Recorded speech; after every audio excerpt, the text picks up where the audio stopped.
Anyone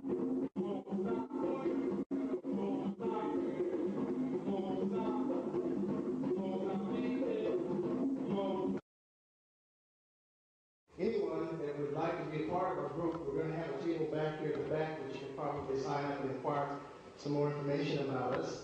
And one of the ways that we feel that is instrumental in disseminating information in the community is by bringing some of our learned scholars into the area. So without any further ado, what I'd like to do is introduce Brother Ndu Kujichakalea, who is the business agent and personal associate of Professor Jackson, and he will give a personal introduction about the life and times of learned scholar. So without any further ado, I'd like to introduce Brother Kujichakalea.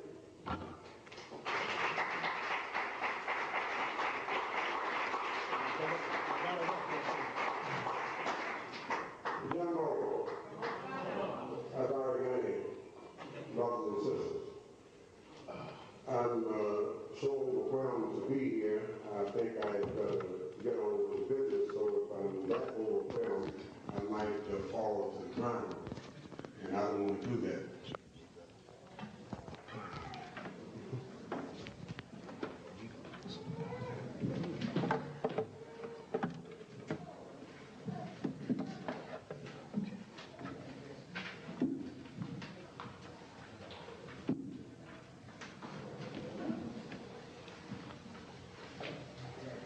I do wish to pay recognition and acknowledgement to the African Research Committee. If it were not for them, we would not be here. So Professor Jackson and I traveled a whole heaps of miles coming from the Midwest, a place called the Windy City that's supposed to be in Chicago in the great prairie state of Illinois. And we are more than grateful to be here to try and render service to you if we can. So I'm going to try and fulfill the assignment as given. I'm a very obedient person when it comes to that. It says a biographical sketch, a background on Professor John G. Jackson. And Professor is one who teaches different from a professor. And we are all professors because we profess something.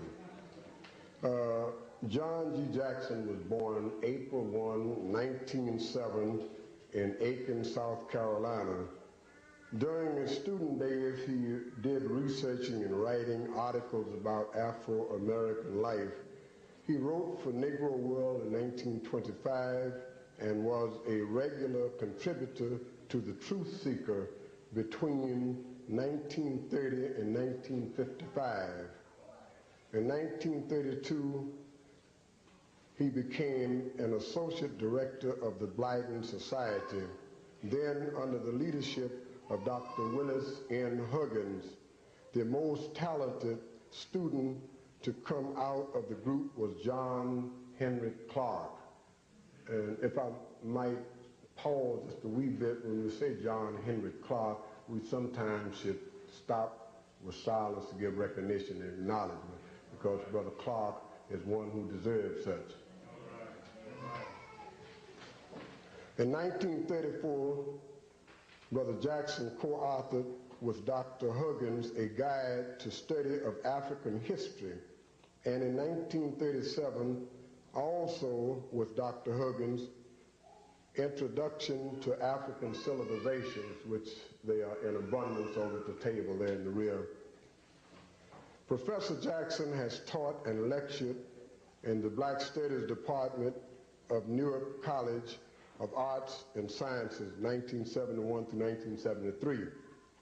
A visiting professor at the City University of New York, 1973 to 1977, and a visiting professor at Northeastern Illinois University from 1977 through 1980. That's located in Chicago, and I heard the brother before me speak about the community, and in that building we housed something of such activity back some time ago, headed by the late brother Bobby Wright, which many of you know about or heard of.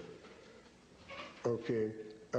In addition He was a regular lecturer in the Ingersoll Forum from 1930 through 1955, and at the Harlem Unitarian Church, his two recent works, Introduction to African Civilization, 1970, and Man, God, and Civilization. Recently, he published, or authored, that is, Christianity Before Christ, 1986. And the most recent thing, Black Reconstruction in South Carolina, Hubert Henry Harrison, the Black Socrates, and the Golden Ages of Africa. And the last publication is chapter 2 of a book in which the brother is now going to commence writing on in high gear with great deliberation for the next 6 or 7 months after leaving your fair city of Oakland. And the title of the book will be On the History of the World, which, as you might know, if I may indulge upon your intelligence, the book History of the World, as has been written all before, has never included Africa. And if you recall, John Henry Clark, Brother Jackson, and others, Queen Mother Moore, and several persons of the African community tried to argue with UNESCO of the United Nations to try and put Africa into history books. But somehow the brother's intelligence rose to the surface and to the occasion to say, why argue with someone if we know what we're doing and they know not what they're doing? We will commence to do just that. So the brother has commenced to do that, and I hope we will all give recognition and acknowledgement to such if this is be the case. So it's many, many experiences Brother Jackson and I have undergone, and we have enjoyed together. He's a very hard brother, but since he's from Arkansas, South Carolina, the Phosphate State, and I'm from Red Stick, Louisiana, the Bayou Country, I seem to sort of excel a little taste, maybe by age alone. But before I sit, Brother Ben Yosef Yakanan and John Henry Clark gave me an assignment, say, James, take care of John. So James and John, the sons of Zebedee, the disciples, I'm one of them, and he's the other one. And I just found out something about him. He's been a knighted bishop. I didn't know anything about that. So at any rate, without further ado and enjoying all of the accolades that you have laid before me, I'm going to bring up the elder, and I will let him go from there. Brother John G. Jackson.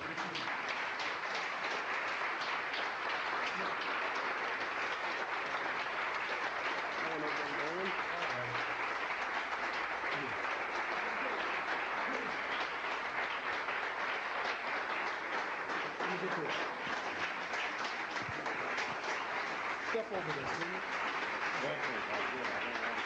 Step up. There you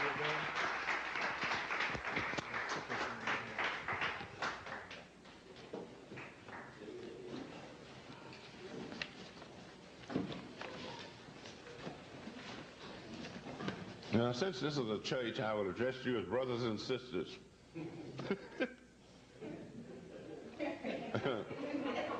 Now,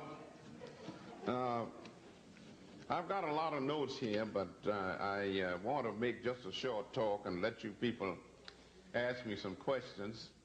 I probably won't have answers to most of them, but if I know the answer, I'll give it to you. If I don't, I'll tell you that I don't know. But Cage brought up some of my misconduct in the past. In New York about 50 years ago, I was writing articles for a magazine called The Truth Seeker, and I was lecturing for an organization known as the Ingersoll Forum, named after a great American statesman, Colonel Robert G. Ingersoll. And the editor of The Truth Seeker was also a chairman of the Ingersoll Forum, a man named Charles Smith from Arkansas.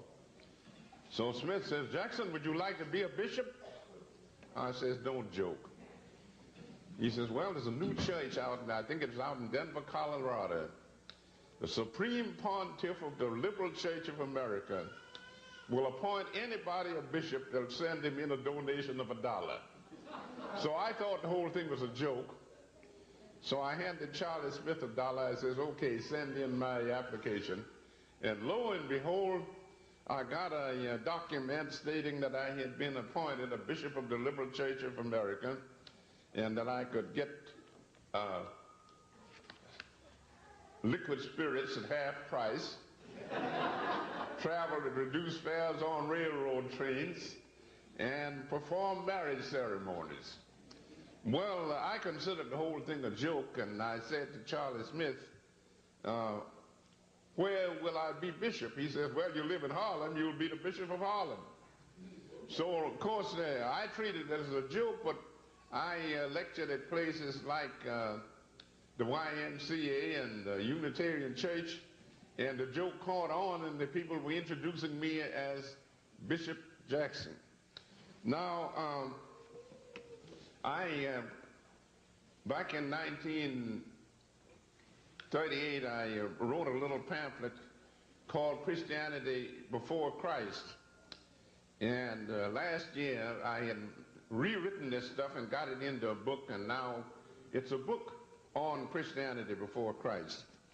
The right title for that book should have been The African Origin of Christianity.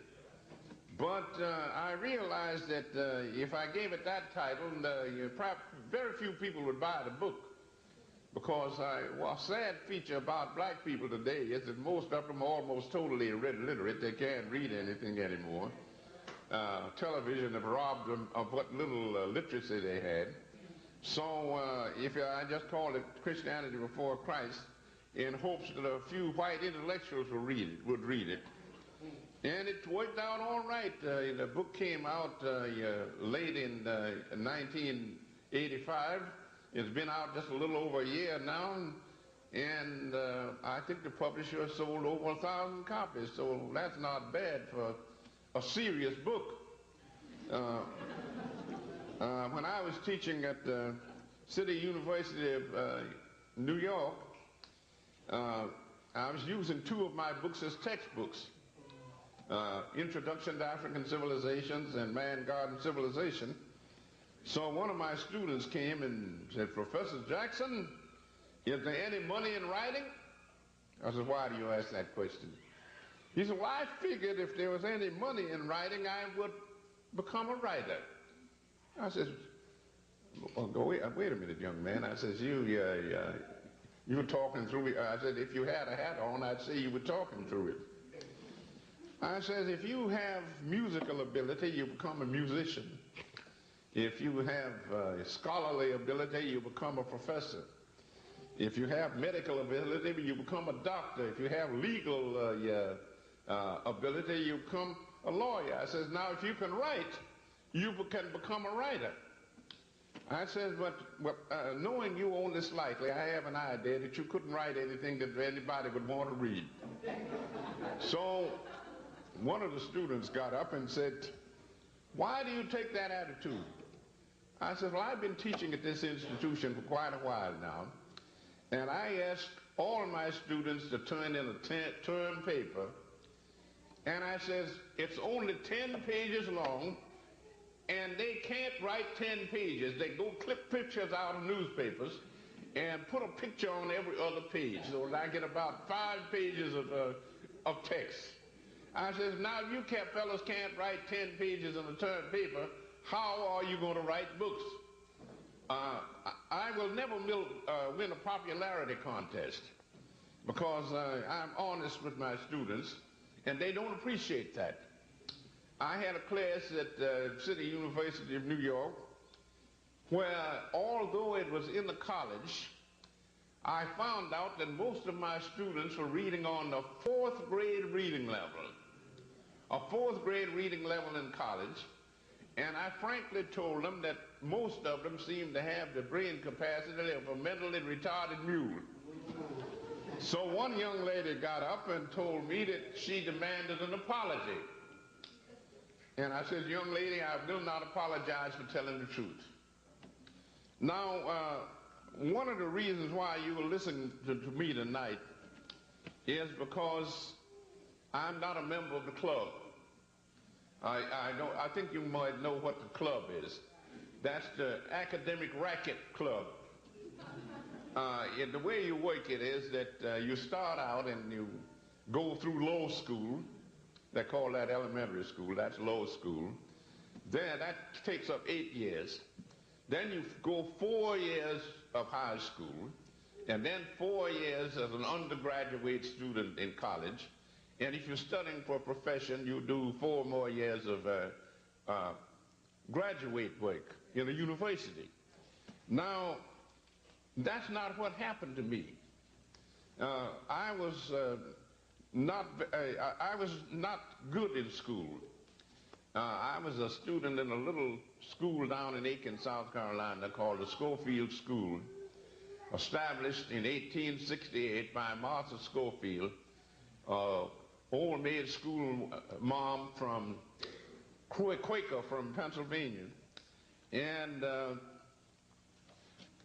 I went to the Schofield School, and it was a good school. I mean, it was the best school in the state, in Aiken, South Carolina, that colored people could go to. I don't know how good the white school was, but they gave them more money, so it might have been a little better. But I went to the Schofield School for several years, and I was a student there from during the First World War. I remember that I was a student in the Schofield School back during the years of 1915, 1916, 1917. This was the European War, and President Thomas Woodrow Wilson decided that the United States should go over to Europe and save democracy. Wilson said he was going to make the world safe for democracy. Wilson was born in Virginia, and he couldn't even make Virginia safe for democracy, but he was going to make the world safe for democracy. So he got into the war. But at any rate, I would be sitting in class, and since I was a fast reader, whatever the assignment was, I always read it way in advance, and I knew what was going to be covered. And therefore, while the teacher was telling the other students what the message was, I already had it. And I sat in the back of the class and read the newspapers about how the Germans and French were slaughtering up each other wholesale on the Western Front in France. And some of the students went home and told their parents that they had to sit there and listen to the teacher, and this little Jackson boy was sitting in the back of the room reading newspapers. So the teacher went to the principal and told him what the complaint was. So the principal says, Miss So-and-so, does this Jackson boy answer the right, when you ask him a question, does he give you the right answer? She says, yes, he jumps up and gives me the right answer, and then he sits down and started reading the newspaper again. He said, leave him alone. As long as he's getting the lesson, don't bother him. Well, I found out that I got a bad press down there. I got up to the 7th grade, and my scholastic record was so good until the principal of the school came and said, Johnny, you're such a good scholar until we are going to skip you over the 7th grade and put you into the 8th grade. And I thanked him. A few days later, he comes in and he says, the parents of the children who are not being promoted over the 7th grade and the 8th grade have staged a protest. And they say that we shove you over the 7th grade into the 8th, they're going to pull all their students out of the school. So we'll have to insist on you going through the 7th grade. So I went through the 7th grade and then went into the school and handed in my resignation.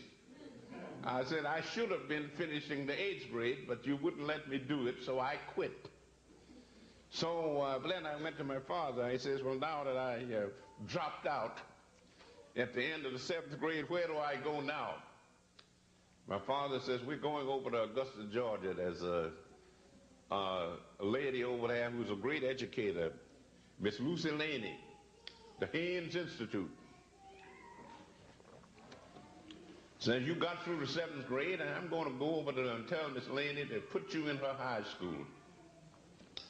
So I went to Augusta and put in 1 year at the Haynes Institute High School. And then I finished up the first year, and my mother told me, she says, boy, I don't think you're going to get a good education down here. I'm going to take you up to New York so that you can go to a good high school in New York and get yourself a good education. So my mother and myself came up to New York in 1922, and I got a job down in the Wall Street district. It didn't bring me any more money. I mean, everybody else in Wall Street was getting rich except me, but it was down in that section.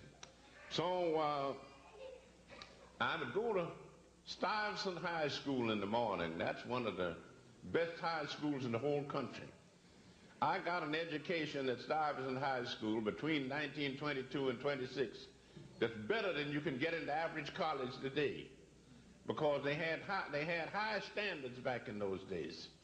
Now you can go through low school, high school, college, and university, get a PhD after your name, and still be an idiot.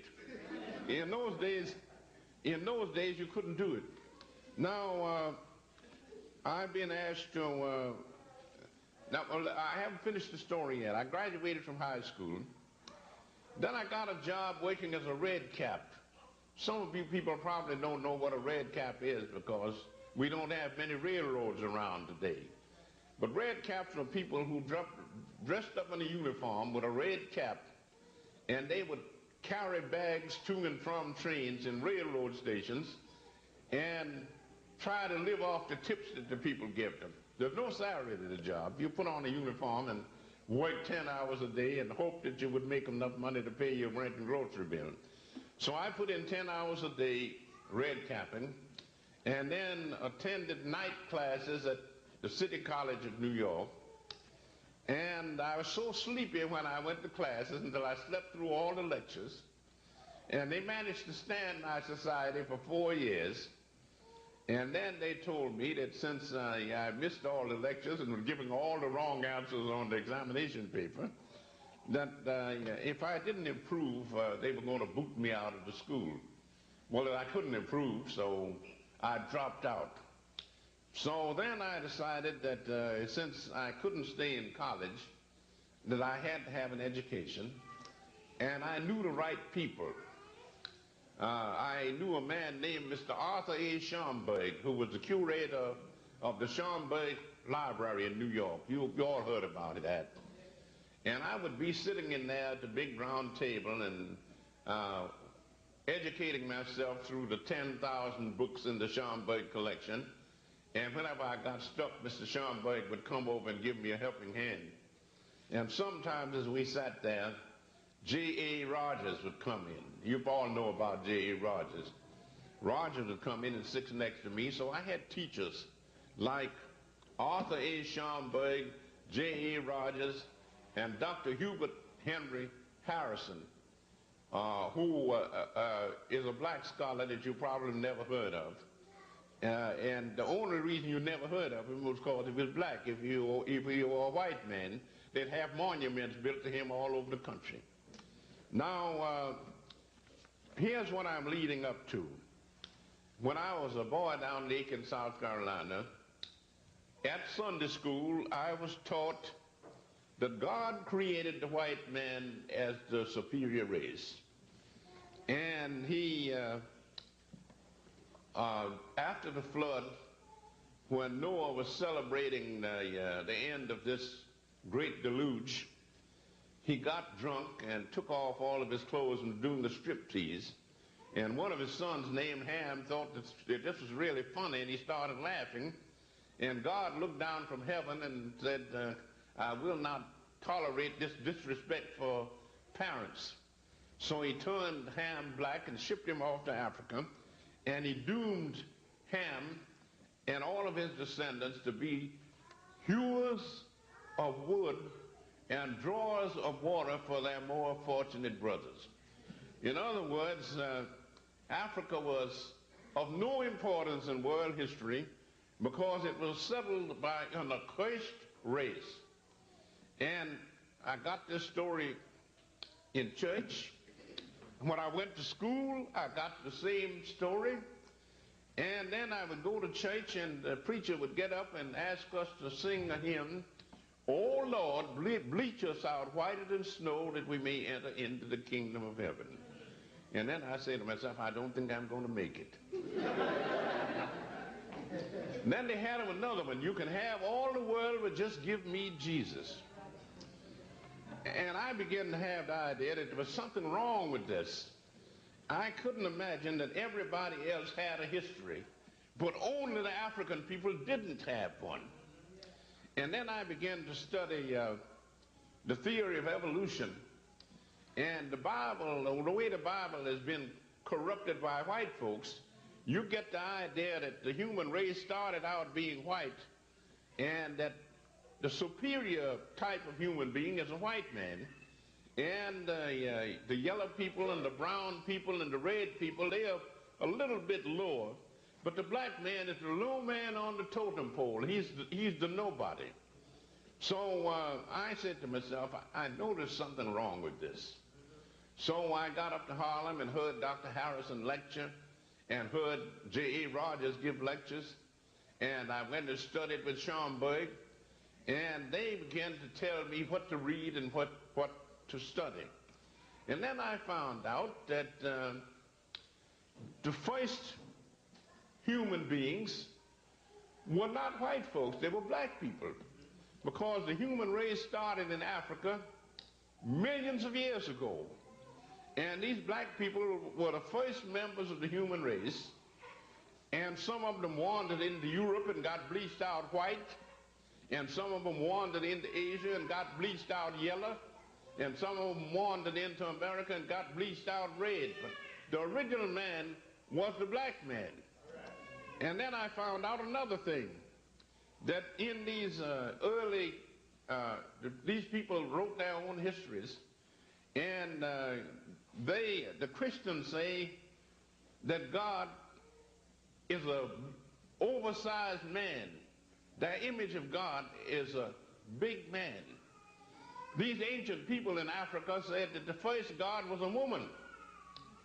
They said because in the process of evolution, the female sex is the primary sex, and it comes first. So the woman must have become before the man.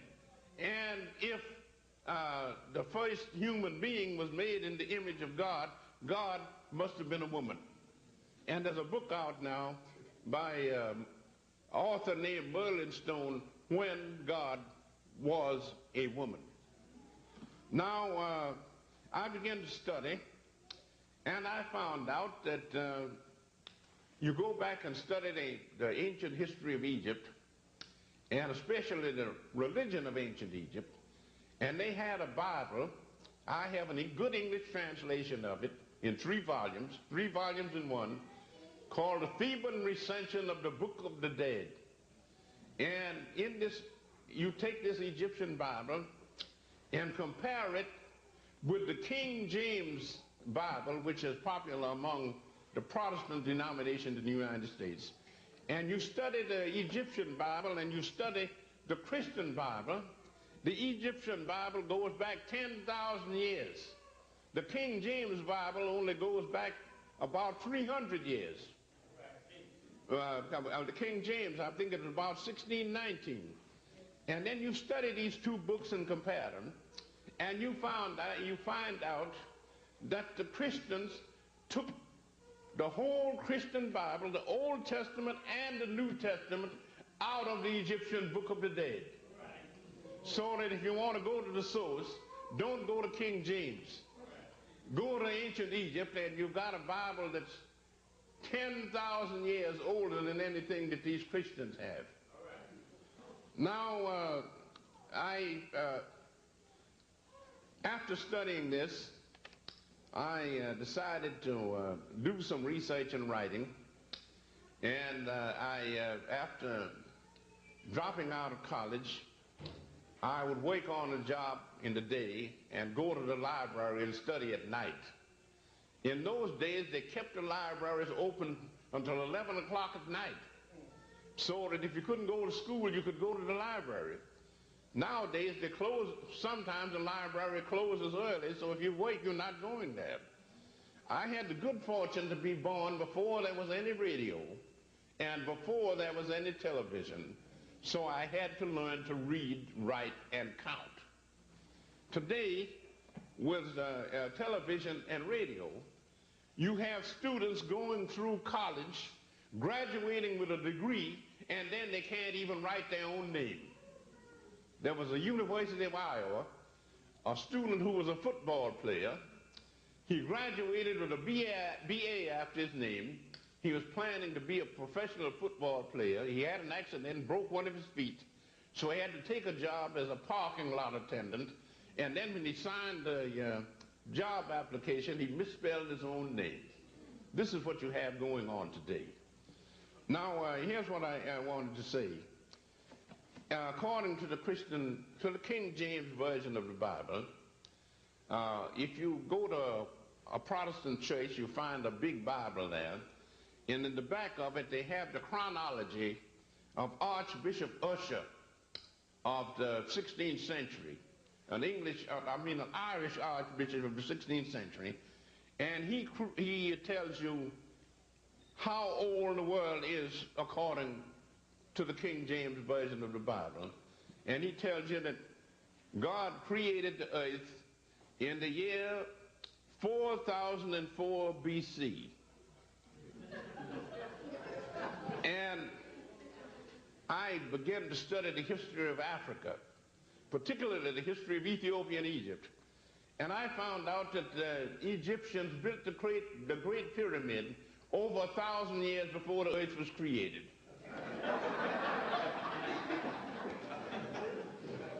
And then I ran across another biblical scholar, the vice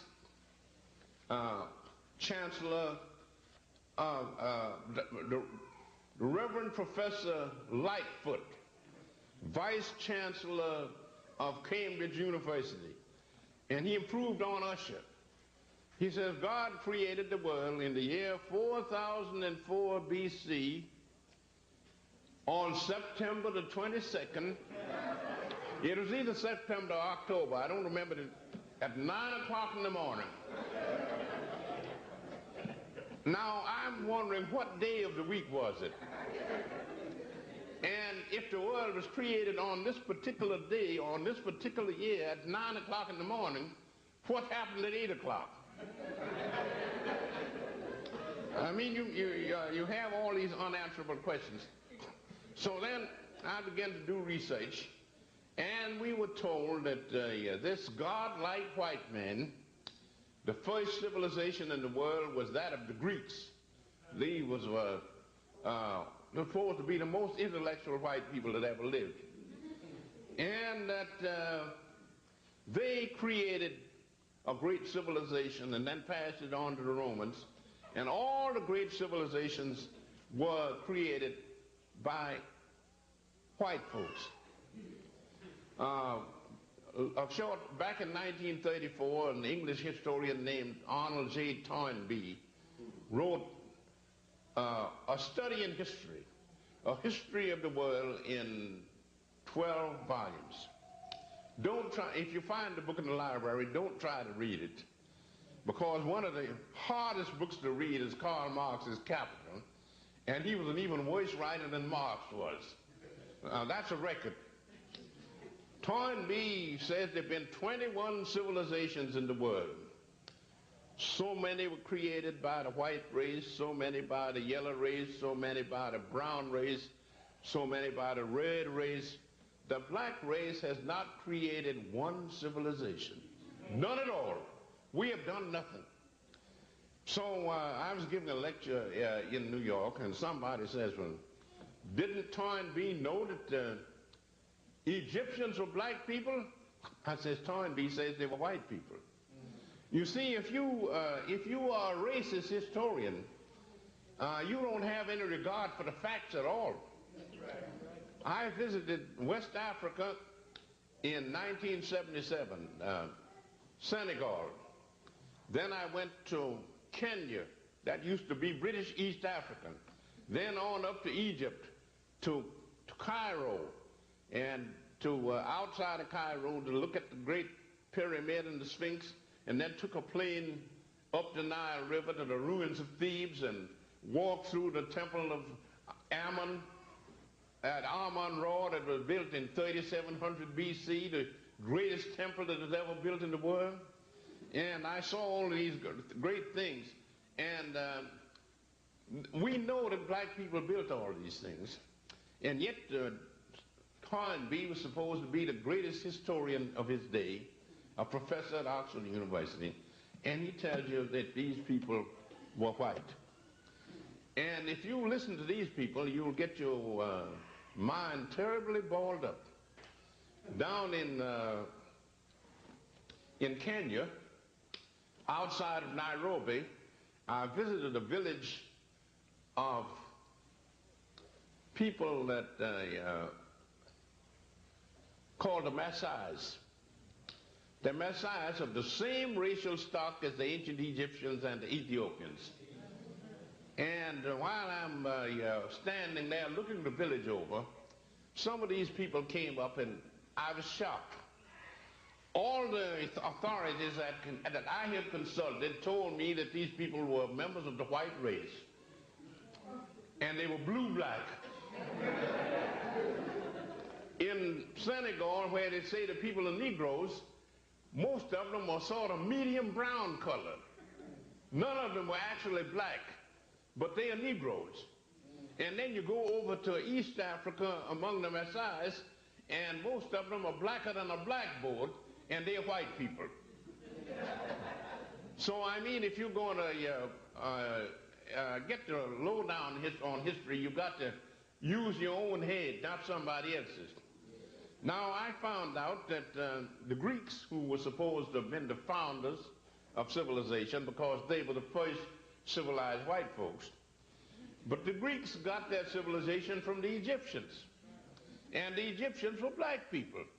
And the Greeks passed their civilization on to the Romans, and the Romans were a very stupid, dumb bunch of people for the most part.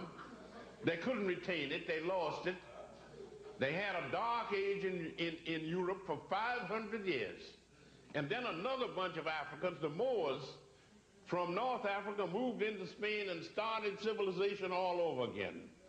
So instead of Europe civilizing Africa, Africa has civilized Europe 2 times. So that's what you have to keep in mind. And now I want to say something about why it is that I have to be talking to you about African history. The reason I'm talking to you about it is because it's not in the textbooks. And it's not in the textbooks because we don't write textbooks. We have other people write the textbooks and they put that propaganda in there, and we are supposed to swallow it.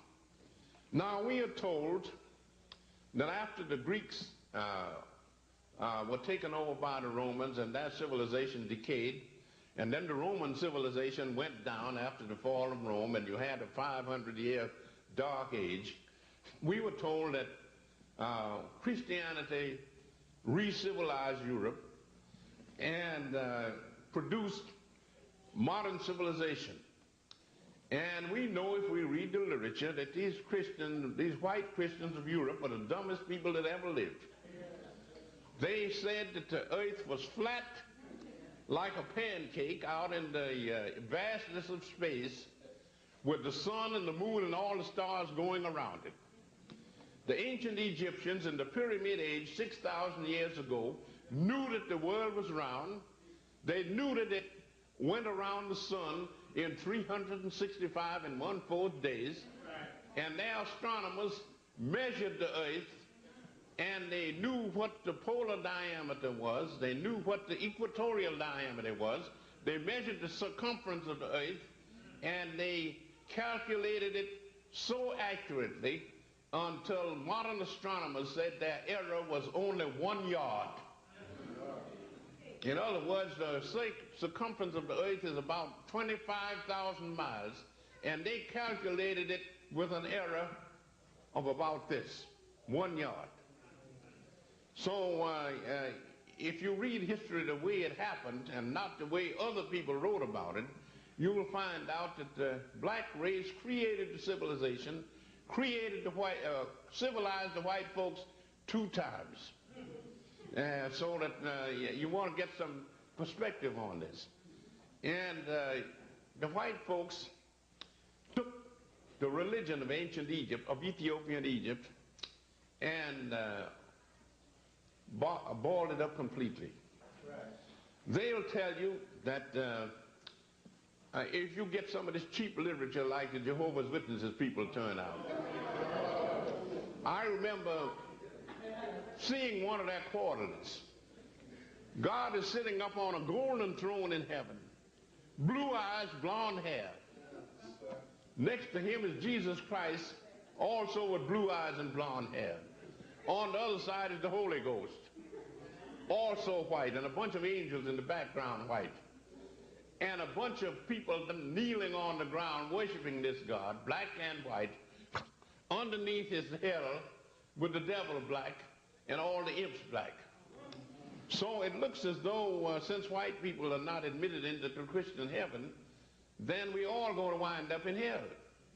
But I told my students they had nothing to worry about, because the only unpleasant thing about hell was the heat. It's too hot down there. But since if you go there, you're going to stay a long time, and if you stay long enough, you get used to the heat, so that then it won't bother you anymore. And then I found out that the Africans were dragged into the slave trade because the white folks were too lazy to work and produce the things that they wanted. And they dragged us into slavery, converted us to their particular brand of Christianity. And the African had a much better religion over in Africa. That's what I call Christianity before Christ. He had a much better religion.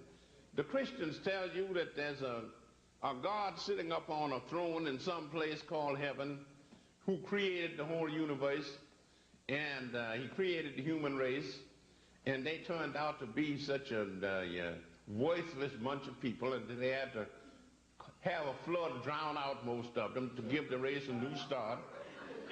And then this new bunch of people went to pot and finally had to send his only son down to be crucified to save these people. And that's what they call the Christian scheme of salvation. Now the Africans had a religion which was much better. In ancient Egypt, if you will see a copy of my new book called Christianity Before Christ, and there's a long section in there on the mysteries of Egypt. Those are the religious rites of the ancient Egyptians. And you will find out that these people, in other words, there are 2 types of religion in the world. Supernatural religions or theistic religions, and then you have natural religions or atheistic religions. A lot of people have an idea that if a man is an atheist, that is, if he doesn't believe in a personal God, he's an irreligious person. That's not true. The Africans had an atheistic type of religion, and they were deeply religious people, because they believed in that man not only has a body, but he also has a mind, soul, or spirit. And they took the position, for instance, if you went to a temple in ancient Egypt and told the priest that you wanted Horus, the Egyptian Christ, to save your soul, he would tell you not to waste his time. That Horus, Osiris, Isis, and nobody else is going to save your soul except you. In other words, they tell you this. They say, we believe in reincarnation. You have lived before. You've come back to the world. And if you want a better life, the next time you come back, you'll have to earn it yourself. the gods are not going to give it to you. And the Egyptians told these people, if you want a better life the next time you come back to the earth, you live a good life now, and then when you come back, you'll have a better life. But if you lead an evil life, the next time you come back, it'll be worse. So it's up to you. Yeah, so that they told people not to pray to gods or angels or anything to save them. It was their job to save themselves. And I think that's a better religion than asking some dead Jew to save you.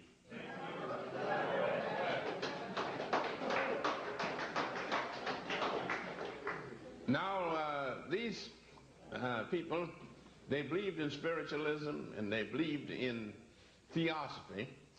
And the whole world, all the religions of the world can be traced back to this African source. And Christians say their religion is true, but paganism is false. And as I've told some preachers, Christianity was stolen from the pagans. So if paganism is false, so is Christianity. Now, you say to yourself, well, when Africans, a member of anyone who believes in the African traditional religion, he tells you that he believes in God. But he doesn't believe in the type of God that the white folks believe in. The white folks believe that God is an oversized white man sitting on a throne somewhere up in a place called heaven. The African traditional religion teaches you that there's a large number of gods. You have tree gods, sun gods, moon gods, earth gods, star gods, and all like that. And since a group of colleges make up a university, then a group of the little gods make up the big God. So you take all the little gods and merge them together, and you get the great God, which is the universe itself. It never started, it never was created, and it'll never have an end. And so therefore they said that the great God is nature itself, the universe, and they believed in a doctrine of the Trinity.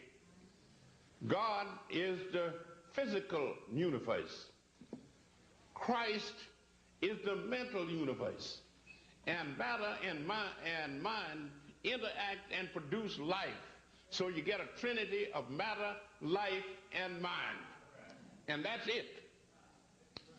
And to show you how we have been badly miseducated and misled, one of my friends is a great black scholar, Professor Yosef Ben Yochanan of Cornell University. Some of you probably met Dr. Ben. Ben went into the Metropolitan Museum in New York, where they have a very fine Egyptian collection. And the young lady is sitting at the desk. Sir, what can I do for you? Dr. Ben says, I would like to visit the African collection. The young lady says, sir, we do not have an African collection. And Dr. Ben says, I meant to say the Egyptian collection. Oh, yes, we have an Egyptian collection. But you know the ancient Egyptians were not white people. Now, the ancient Egyptians,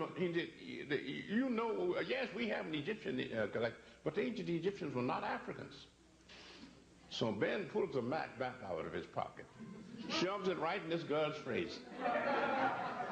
Young lady, here's a map of Africa, and there's Egypt. Wouldn't you say that Egypt was in Africa?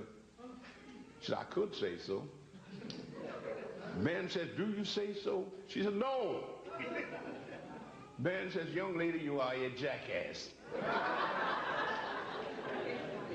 The young lady became hysterical. She hollered for the manager. The manager came out and running and says, what's the trouble? Mr. Manager, this man just called me a jackass. So the manager says, what's the problem? Ben told her the story that he was looking for the Egyptian collection, and this young lady said that the Egyptians were not Africans. And he says, I have a map here, and here's Egypt, and Egypt is a part of Africa. Wouldn't you say so? The man says, well, you could say so.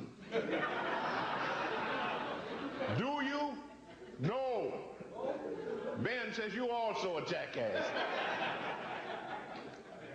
So he said then he ducked out and got out of the vicinity because he was afraid they're going to call the police and put him in the jug for disorderly conduct.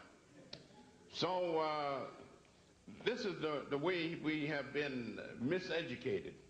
Now, since Egypt was a great African culture, we find out that a few years ago there were no black Egyptologists. We did have one recently, but he died at an untimely age, and that was Dr. Diop of Senegal. I visited him over in Africa and talked with him back in 1977, and Diop, besides being an Egyptologist, he was a lot of other things besides. So then we have a young lady who is an authority on Egyptology. She's now working for the Oriental Institute of the University of Chicago and doing research in New York as Mrs. Deidre Wimby. You might have heard of her. She's a young lady that is going to be the first black woman Egyptologist. Now, there was a brilliant scholar at Howard University a few years ago, Professor William Leo Hansberry. He graduated from Howard. He went to Harvard University and was planning to work for a PhD in Egyptology under Professor George Reisner. He was one of the outstanding Egyptologists in this country. And Reisner got up before the class and says, of course you know that the ancient Egyptians were white people. And after he got through, Hansberry put up his hand. Well, Mr. Hansberry, what's your question? He says, I want to challenge that statement you made about the ancient Egyptians being white people. He says, I've read Herodotus' history of Egypt, and he says the ancient Egyptians had black complexions and curly hair. He says, well, Mr. Hansberry, I don't accept Herodotus as an authority. So Hansberry tackled him. He says, listen, Professor, Herodotus visited Egypt in the 5th century BC, and he saw these people. You didn't visit them, and you didn't see them. So Hansberry had him kicked out of his class. So here he was trying to get a PhD in Egyptology, and the professor of Egyptology booted him out of the class. So he went to see the head of the Department of Anthropology, Professor Ernest Albert Hooton. And he says, Professor Hooton, what shall I do now? He says, well, Mr. Hansberry, he said, if Reisner won't give you a PhD, you're not going to get it in this country. He said, I think you should go over to England and try to sign up in either Oxford or Cambridge. And he gave him some references. And he went over there and he told him that he wanted to get a PhD in Egyptology. And the people in England were more honest. At both Cambridge and Oxford, they told him that they did not want any black Egyptologists, so they weren't going to give him a degree. So Hansberry had to come back to the United States and get a job as a professor of history at Howard University. And then when he retired, he went to Nigeria and was given a position as the director of the Hansberry Institute of African Studies, or some such title as that. And he was running a school of African history in Africa, and he was writing a 4-volume history of Africa. After finishing 2 volumes, he died. And the publishers couldn't find anybody else to finish the other 2 volumes, so they buried it. This is probably the greatest history of Africa that's ever been written, and the publishers have decided not to publish it. So we are being crossed up at every turn. And you find out that to show you what a vicious breed of people these racists are, in my book, Man, God, and Civilization, I quote a psychologist from the University of Chicago. This was back around 1909, a man named Professor R.M. Cattell.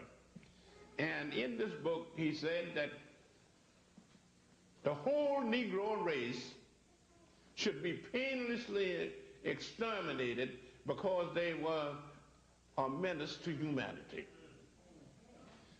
Fortunately, people didn't buy his argument. They didn't round up all the black people and have them exterminated for the benefit of humanity. But the way the world is going now, if we can't retake our fame, as Dr. Edward Wilmot Blyden said, we were once on top. If we can't get on top again, they probably will exterminate us. And people tell me, well, how are we going to do it? Well, I'm a retired member of a union in New York City, District 65, UAW, AFL-CIO, and we say that if you have a problem, you have to solve it. Nobody else is going to do it for you. And our union, if we had a problem, we solved it. We went out on a strike and we were walking the picket line for weeks.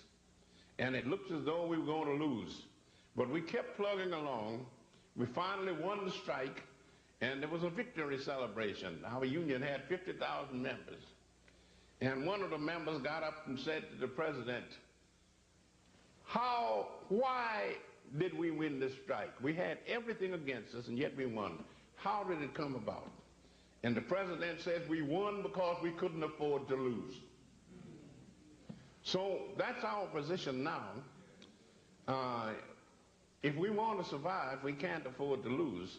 And it's going to be up to us to see to it that we do survive. About 50 years ago, they had a professor of philosophy at the University of Chicago, Professor Thomas V. Smith. And he had a class in Philosophy 1. And when he got a bunch of students together and gave the first lecture, he said, my dear students, before giving my first lecture, I want to tell you a little story because I think it'll help you out. He says, an old maid went to bed one night, went to sleep, and she dreamt that in the middle of the night she woke up and there was a handsome young man standing by her bed. And she looked up and she says, young man, what are you going to do to me? And the young man bowed politely and says, lady, that is up to you. This is your dream.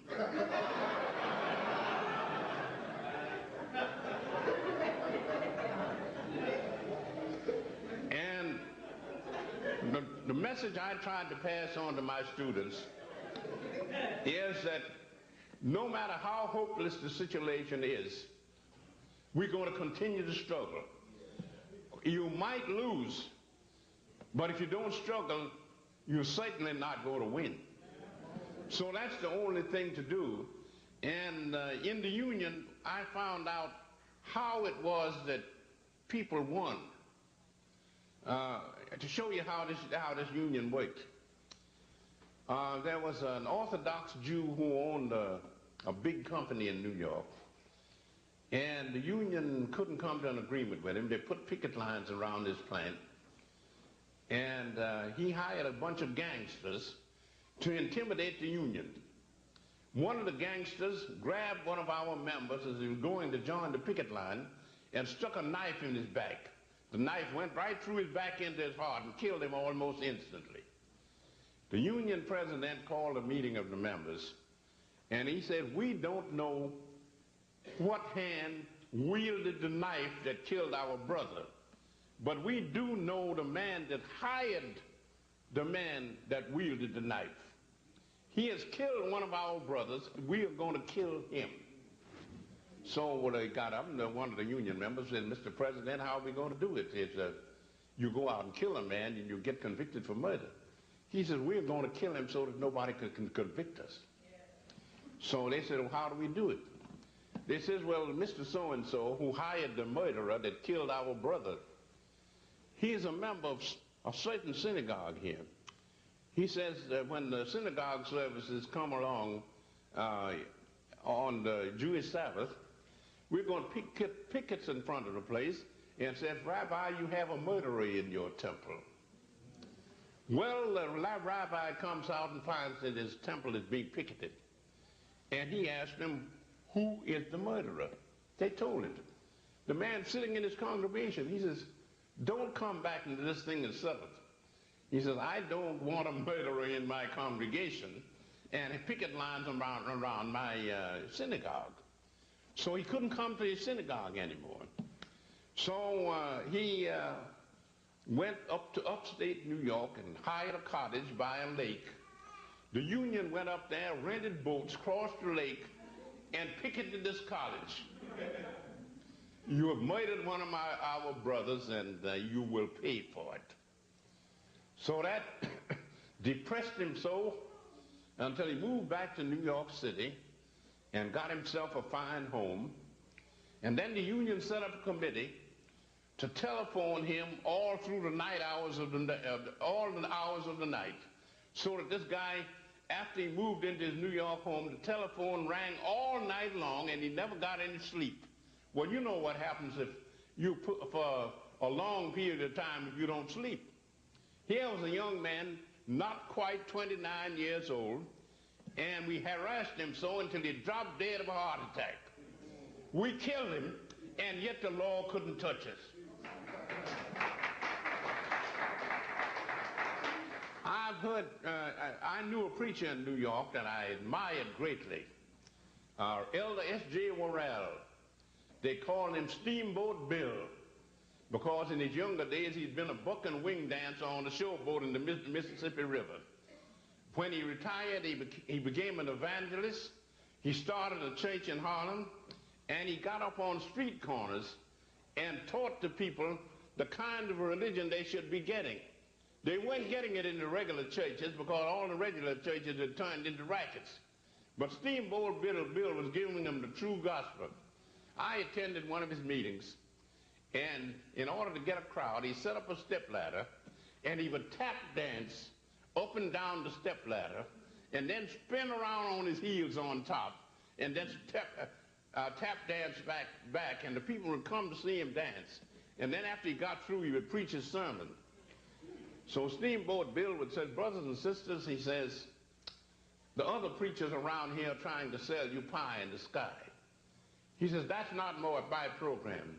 I'm trying to get you a better lifestyle in this world. He says, and we'll deal with the next world when we come to it. He says, now, you've been badly misinformed.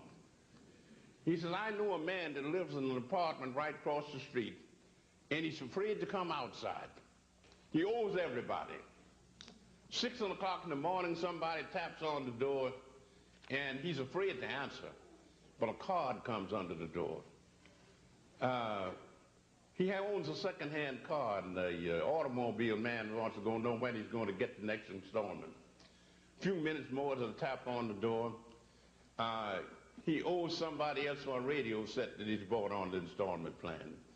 And this keeps on until about 9 o'clock. There's a loud bang on the door, and he's afraid somebody's going to knock the door down, so he says, who is it? And the voice comes back, it's the Lord. And the man says, what Lord? The landlord. Steamboat Bill says, that's the only Lord that most of you jokers are ever going to see. So, just about this time, the meeting got livened up. A drunk came by. Here was a brother that had not one drink too many, he'd had a lot of drinks too many. And he's staggering around. He stops in front of Steamboat Bill's meeting, and he shook his fist at him. Oh, nigga, shut up. You don't know what you're talking about. Steamboat Bill says, listen, young man, if you want to stand here and listen to my discourse, you're welcome. But I do not permit you to disrupt my meeting. So the young man shook his fist again. Oh, nigga, shut up. You don't know what you're talking about. Steamboat says, listen, young man, according to the Bible, Jesus Christ says that you slap me on one cheek, I'm supposed to let you slap me on the other. Well, I want you to know one thing. I ain't Jesus Christ. If you slap me on one side of my face, I'm coming down and bust hell out of you. So, unfortunately, Steamboat Bill died a year later. If it hadn't been for that, I was going to join his church. Because here was a man that not only had a church, but a depression was on, and he opened up a free lunch kitchen in his church, and the unemployed people could come around there and get free sandwiches, free coffee, free cake and all like that, and he went around and raised the money to finance this program. And he told the people, he says, it doesn't do me any good to save your soul if your body is hungry, so I've got to feed you first.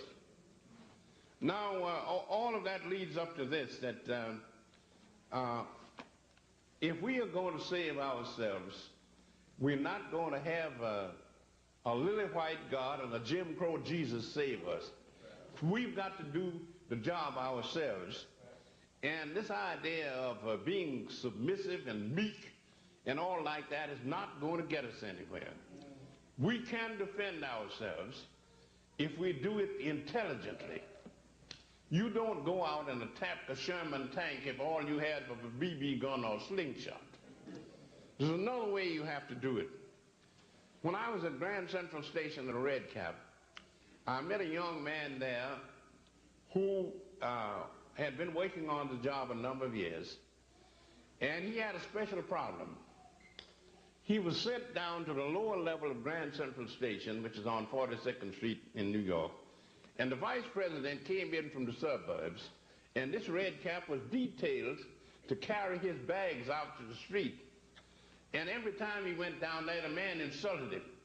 You know, stuff like, boy, pick up my bag. Nigga, get a move on, or something like that. And the young man knew if he gave him an argument, being the vice president of the railroad, he'd lose his job. He couldn't afford to lose his job. But he was determined that he was going to punish this man.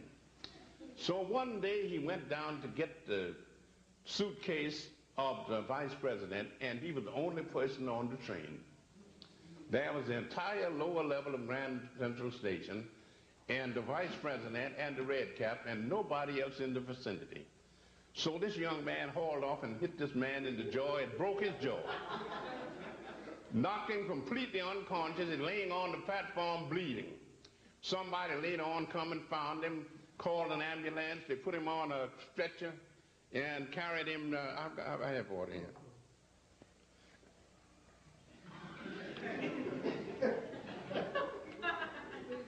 And they put him on a stretcher, took him to the hospital. Then when he got his jaw back together, he came back and swore out a warrant to that this red cap committed assault and battery on him, broke his jaw, nearly killed him, and all the rest of it. So the red cap was hailed up before a judge. The vice president told him how this man beat hell out of him. And then the judge said to the red cap, did you commit assault and battery on this man? He said, no, I didn't. It must be a case of mistaken identity. I wasn't there. And then he said to the vice president, do you have any witnesses that saw this man beat you? He said, no. He says, case dismissed. This red cap broke his jaw, beat him nearly to death. And the judge threw out the case because there were no witnesses. So you don't have to be meek and submissive. You can get your point if you go about it in the intelligent way. And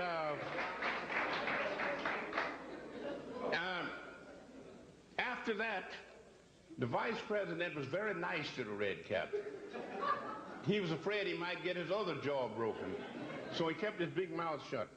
I see I have a note here that we're going to have some discussion or questions or something like that, so I'll now stop. And the floor is open for, I think we'd better make it questions because discussions will take up too much time. So you ask me some questions and I'll see can I give you the right answers. Okay. Okay, first of all, let's give Professor Jackson a hand for being here.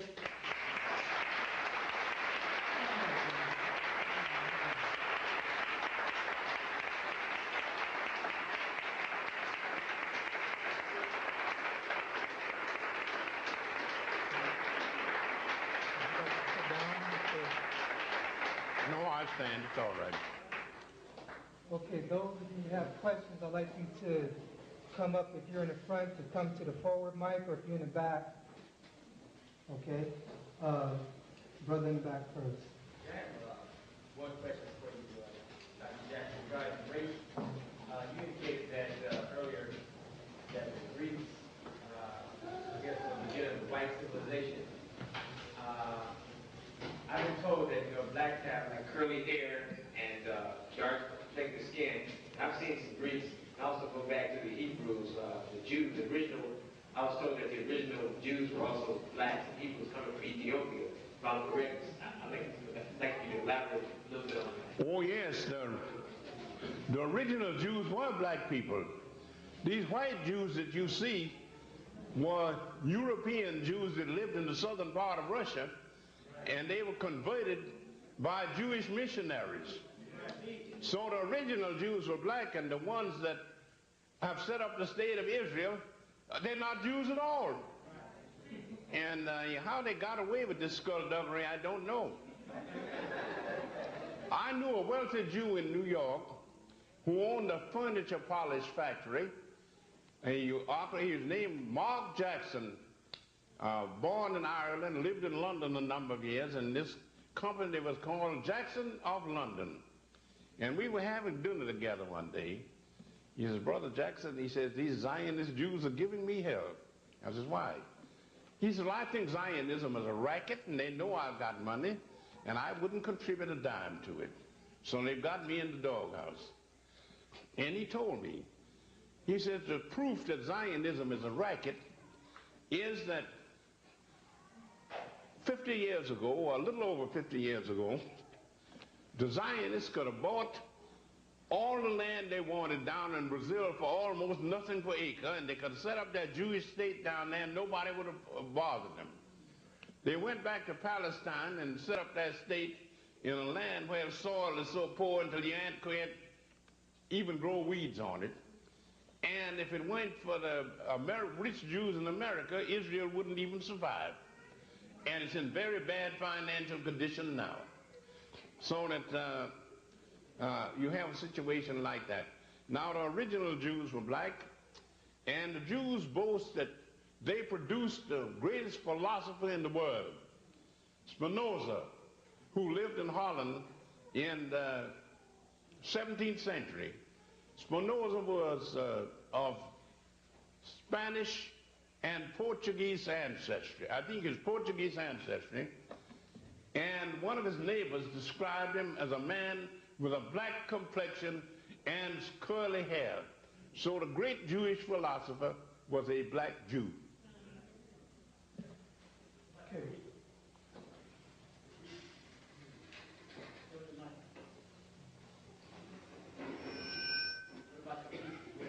What? What about the Greeks? The early Greeks, the ancient. Oh, they had a strong mixture of African blood. Everybody did, because since the human race came from Africa, according to law in this country, if you have just a small amount of African blood, that makes you a Negro. Well, if you take that literally, then even Reagan is a Negro, because if you trace his ancestry back far enough, you go to Africa. So even Reagan has African blood.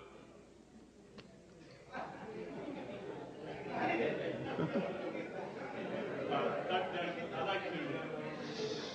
like to first of all thank you for being here as sort of one of our elder statesmen and elder scholars, and thank you for coming to Lausanne and sharing your time and energy with us. The question I have for you is something that struck me in your introductory comments when you say that people like Arthur Schomburg and J.A. Rogers and people like that were your mentors. That's right. And I'm wondering, through the 60 some odd years of your career as a scholar, what has been the most encouraging development in terms of black people becoming more in tune with our history? Well, the most encouraging development I had was when I stood on street corners at night in Harlem and heard Dr. Hubert H. Harrison lecture.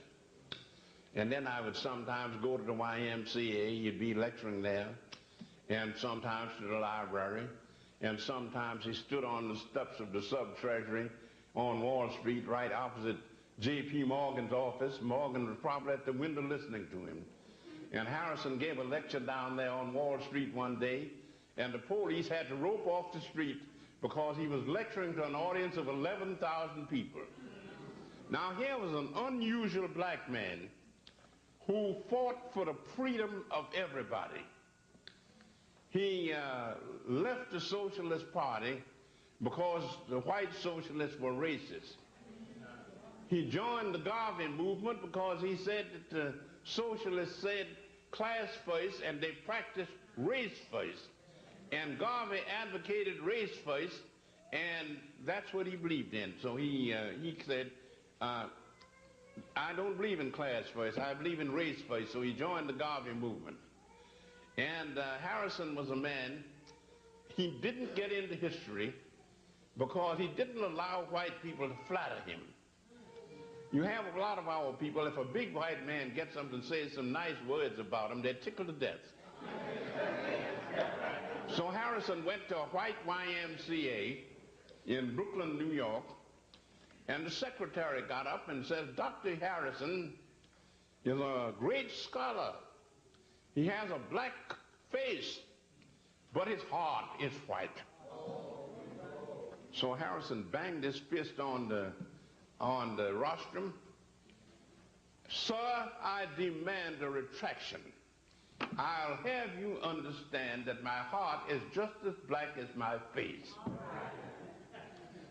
And Harrison, to show you what a great education he was, he would be lecturing in a library in Harlem on 135th Street, and half of the audience would be students from Columbia University taking notes because they were getting more from Harrison than they were from the professors up at the university. So Harrison gave a lecture, I think it was at a library, either the library or the YMCA one night. I wasn't there, but some of the people who heard the thing told me the story. Harrison was giving one of his scholarly lectures, and a young man was sitting in the audience, and when he got through, he asked Harrison a silly question, and Harrison gave him a silly answer. The young man lost his temper. Now see here, Dr. Harrison, you are not talking to a fool. I am a highly educated young man. I finished Harvard last year. Harrison says, I beg to differ, young man. You did not finish Harvard because Harvard is still there. He says, you didn't say what you meant to say.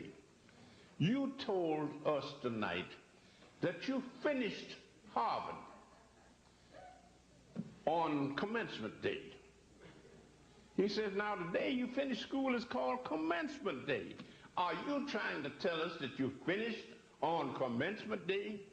Well, of course, the young man blew his top and walked out of the meeting. He wasn't going to stand for that sort of thing. So another night, he's on a street corner on 7th Avenue. I think it was 7th Avenue and 135th Street. And a young white man walked into the meeting. Harrison would generally have anywhere from 100 to 300 people standing around while he talked. This white man comes in, and Harrison was lecturing on evolution.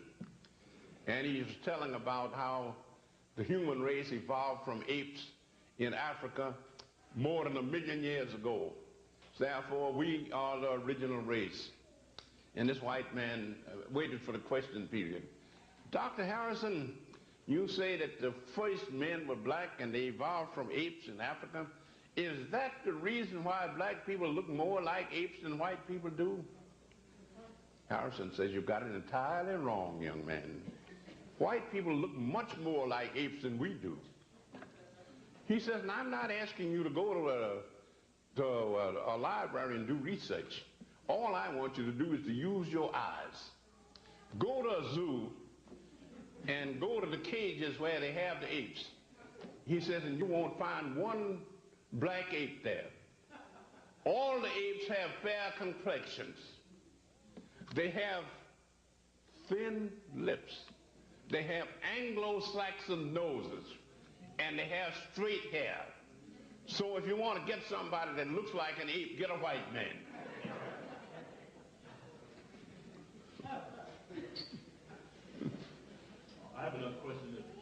Good. step up, because apparently when you speak, the earth moves.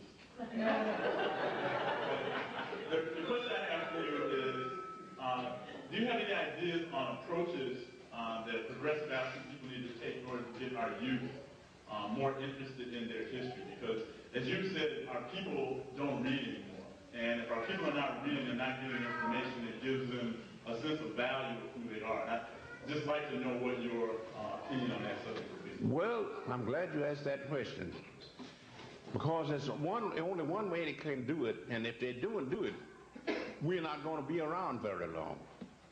In other words, any group of people, if they're going to survive, they have to have an economic foundation.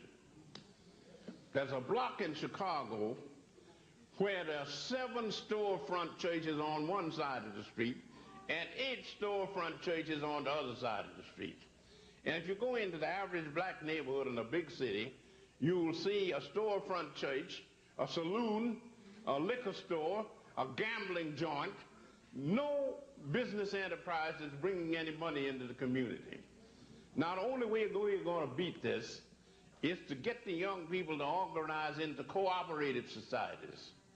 If you need $1 million to go into business, try to get together a large number of people, and each one of them puts up a few dollars, and you put it all together, and you've got enough money to go into business. I'm a member of a cooperative food market in Chicago. We have 11,000 members. Each member owns at least one share in the business. That's $10. We have a credit union, our own bank. Some of the people have thousands of dollars invested in the business, and it pays 6% interest, so that's just as good as putting it in the bank. Now, here's 11,000 people. They and their families buy their groceries at this store. It's a big building, takes up nearly a whole block, like an old-fashioned railroad station. We draw interest on our shares. We get good food at a reasonable price, and we give a lot of jobs to young people. Now, if you want to survive, you form cooperative societies, pool together whatever your money you can get, go into business for yourself, and then see to it that you educate yourself. And that means you've got to learn to read. You're not going to get it on television and radio. I remember Hubert Harrison gave a lecture to young people, and he says, I advise all young people who can afford it to go to college. He says, I know a college education is expensive, and some of you can't afford to go to college. But if you can't go to college, get knowledge anyway. He says you can study in libraries, you can buy books, you can teach yourself. And he says that a reading people is a rising people. If you read enough, you will rise. But you've got to have an economic foundation, and the only way you're going to do it, you talk about young people being unemployed, nobody's going to give them jobs. They've got to set up their own businesses and create their own jobs. And if we don't do that, there may not be any of us around when the next century starts. Brother in the back. Could you elaborate a little bit more on the Africans' contribution to Christianity, please? Oh, yes. The Africans created Christianity. If you will read, I have a little article here that I copied from a book by Dr. Albert Churchward called Signs and Symbols of Primordial Man. It's an article on Horus and Jesus. Horus was the black Christ of ancient Egypt, and Jesus was the black Christ of the Christians. Now the Christians have been so badly educated until they think that Jesus Christ was white. But if he was born in the vicinity of Nazareth or Bethlehem 2,000 years ago, he could not have been white because white people didn't live in that territory. Now here's what Dr. Churchward says about comparing the life of Horus as recorded in the Book of the Dead of ancient Egypt and the life of Jesus as recorded in the New Testament. Horus had 2 mothers, Isis the virgin who conceived him, and Nephthys who nursed him. He was brought forth singly as one of 5 brothers. Jesus had 2 mothers, Mary the virgin who conceived him, and Mary the wife of Cleophas, who brought him forth as one of her children.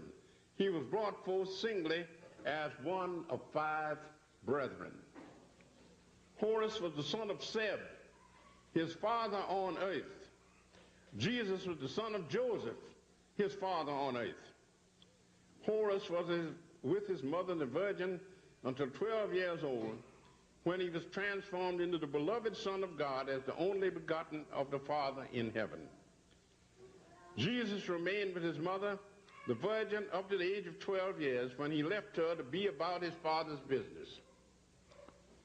From 12 to 30 years of age, there's no record in the life of Horus. From 12 to 30 years of age, there's no record in the life of Jesus. Now, why is it that in the story of the Egyptian Christ, there's a gap of 18 years, and in the story of the Christian Christ, there's also a gap of 18 years? I'm coming back to that. Horus, at 30 years of age, became adult in his baptism by Anup. Jesus, at 30 years of age, was made of a man of in his baptism by John the Baptist. Horus, in his baptism, made his transformation into the beloved Son and only begotten of the Father, the Holy Spirit, represented by a bird. Jesus, in his baptism, is hailed from heaven as the beloved Son and only begotten of the Father God, the Holy Spirit, that is represented by a dove. Now, you have 2 stories, one known in Egypt 10,000 years ago, and the other one supposed to have happened 2,000 years ago. One is 8,000 years older than the other. The Egyptian account is 8,000 years older. It must have come first. So it must have been the black people that had the true doctrine, and the white people copied it, and they made a great error. The Egyptians say that there's a blank in the life of Horus between the age of 12 and the age of 30. The story of Jesus, there's nothing about his life between the age of 12 and the age of 30. The Christians can't explain it. Why do you have this 18-year blank? The Egyptians explained it. They said there were 2 Horuses, Horus the child and Horus the adult. Childhood ends at the 12th year, so that the history of Horus the child ends at the 12th year. Horus the man, since adulthood didn't begin in Egypt until the age of 30, then the story of the man begins at the age of 30. So you have Horus the child, Horus the man. And since childhood ends at the 12th year and adultship doesn't begin until the 30th, you have this 18-year gap. So if you want to understand Christianity, don't go to the King James Bible. Go back to Egypt and Ethiopia, where it came from. In other words, don't let other people tell you what is and what isn't. As Dr. Edward Wilmot Blyden, the great Pan-African, said to the young people of his day, you once ruled the world. Now it is time to retake your fame.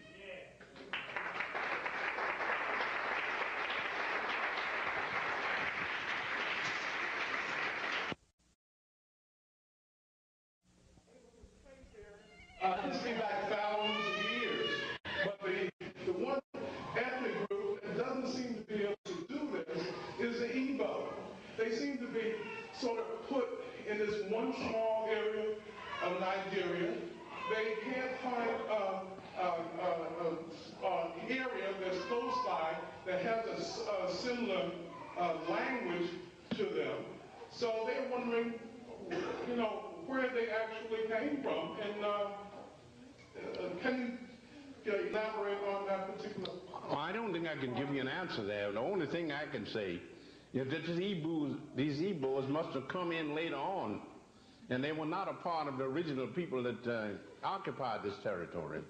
Because there was a famous German anthropologist named Frobenius, He wrote a 2-volume work on Africa called The Voice of Africa, published in 1912.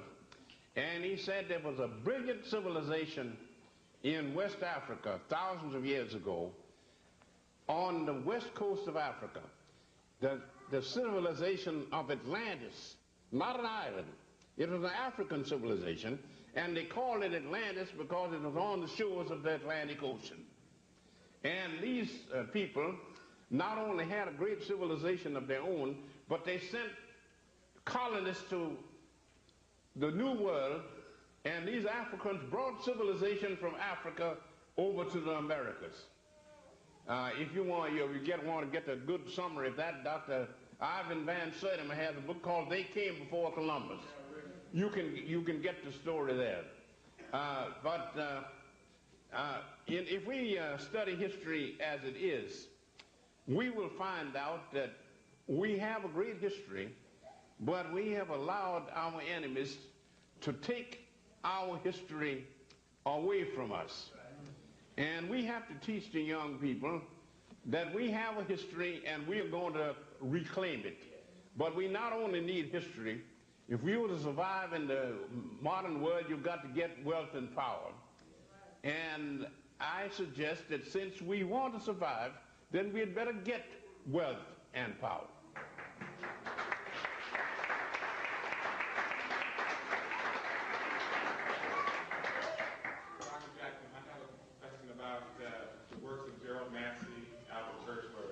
These are two profound scholars you quote quite frequently in your works. Could you say a little bit more about them and their contribution to our understanding of African history? Well, I'll have to talk about Massey first, because Dr. Churchward was one of his disciples. Gerald Massey was born in one of the country districts of England in 1828. His parents were so poor until they couldn't give him any education. So in all of his lifetime, and Massey died in 1907 at the age of 79, and he never had more than 1 year of formal education in his whole life. And yet he became one of the greatest Egyptologists of his day. It shows you that if you have intelligence and ambition, no matter how hard the road is, you can win. And Massey did this. He was working in a mill near where he was born, and the mill caught on fire and was burned down. So Massey found himself, I think he was about 10 years old at that time, a boy 10 years old that had to go out and work for a living because his parents were too poor to take care of him. The mill burned down, he had no job, so he managed to get to London, and he got a job there as working as a haberdashery clerk. And he worked all day, and he went to bookstores and bought books, and he sat up and read every night. He found that he could write. He had a talent for writing poetry. He wrote poetry and became known as an outstanding poet. He studied the works of Shakespeare and became an authority on the works of Shakespeare. And then he got interested in the history of Egypt. And he went to the British Museum as a young man, and the head Egyptologist at the British Museum at that time was Dr. Samuel Birch. And he went in and said, "Dr. Birch, I wish to become an Egyptologist. I know that I will have to know how to read the hieroglyphics. I want you to help me teach myself to read the hieroglyphics." Dr. Birch says, "Mr. Massey, I will do all I can for you." So under the guidance of Dr. Samuel Birch, Massey consulted the hieroglyphic and the hieratic texts in the British Museum. I was over there in 1977, and they have the finest Egyptian collection in the world. And Massey went behind the scenes and saw these original manuscripts that had been published in Egypt thousands of years ago. And he sat down and learned how to translate this dead language into English. And then he said that the main thing for me to do is to explain the mythology and the religion of ancient Egypt. So he wrote 6 volumes. In 1881, he wrote a 2-volume work called A Book of the Beginnings. And he said the purpose of this book is to show that all history and all knowledge comes from Africa. Then he followed it up with another 2 volumes in 1883 called The Natural Genesis. And then in the year of his death, 1907, he got out a last 2-volume edition, his greatest work, called Ancient Egypt, the Light of the World. And Massey in these books shows that the human race originated in Africa, civilization originated in Africa, religion originated in Africa, science came from Africa, mathematics came from Africa, and that is our African heritage. And if we inspired by Massey, then we're going to have to fight to reclaim it and preserve it. Now, there was another young man who was one of his associates when he was doing his research at the British Museum, an anthropologist named Dr. Albert Churchward. Churchward was a 30th degree Mason and a famous surgeon and a famous physician. He was a member of the Royal Council of Physicians and the Royal Council of Surgeons. And that means if you get on that council, you have to be a top man. Because if the king or queen gets ill, a member of the Royal Council of Physicians or the Royal Council of Surgeons is sent in to take care of their health. So if the ruler got sick, they would call, if no other surgeon or physician was available, they would call in Dr. Churchward. And to show you how great these men were, Churchward studied under Massey for 20 years, and after Massey died in 1907, Churchward took up his work and continued it. He wrote The Origin and Evolution of the Human Race in 1921, The Signs and Symbols of Primordial Man back about 1913, The Origin and Evolution of Religion in 1924, and The Origin and Evolution of Freemasonry. Now, to show you what great men Massey and Churchward were, there was a famous English novelist, a woman named Mary Ann Evans. She wrote under the pen name of George Eliot, and she wrote a novel called Felix Holt, the Radical. And Massey was the model for Felix Holt. In other words, Massey has been immortalized in the literature of the world by this novel that was written by George Eliot. And later on, Sir Arthur Conan Doyle, who was one of the greatest literary men of the modern times, he wrote a book called The Lost World about a great explorer that went into the wilderness of South America and discovered some of these ancient animals that were supposed to have died millions of years ago, still living. And he called this character Professor George Edward Challenger. His model was Dr. Albert Churchward. So here were 2 men that found that Africa had been left out of history, Gerald Massey and Albert Churchward, and they put Africa back in history, and it's now up to us to keep it in. All right.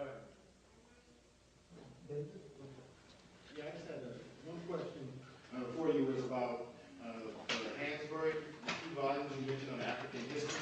What I was curious about was the name of the publisher that you said that Random House. Random House. My second question was, could you maybe share with us what you think the research agenda should be for future African scholars, especially in regards to things like the Aborigines of Australia and the Melanesian and the South Pacific, or the diaspora, in other words? Well, they should read the works of people like Churchward and Massey, and they should always also read the works of Dr. Edward Wilmot Blyden, especially Christianity, Islam, and the Negro race.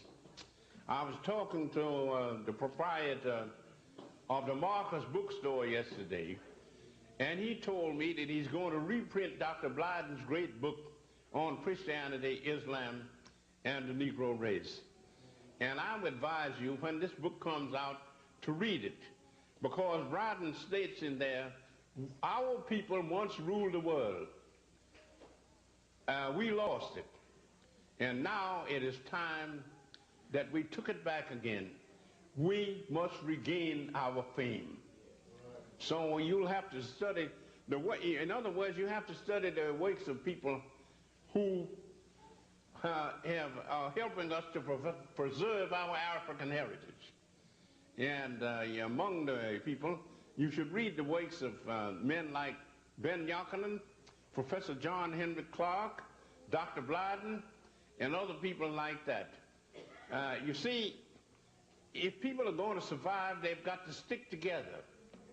For instance, the people in Chicago recently elected Harold Washington for the second term as mayor of Chicago.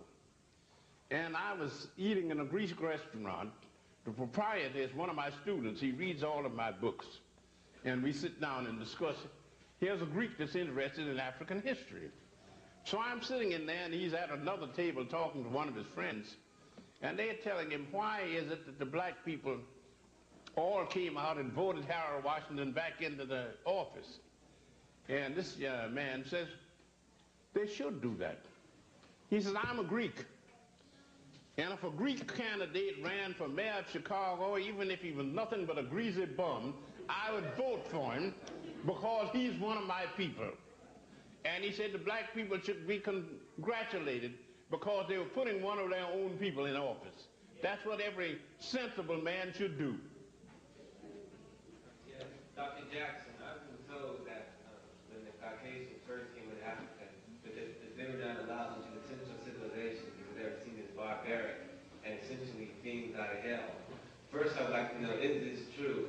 And if it's not true, what was the attitude toward Africans and Caucasians back in the first meeting? Well, the Africans didn't like these people because in the first place, they said that a healthy person had a dark complexion. If your complexion was that pale, you must be sick.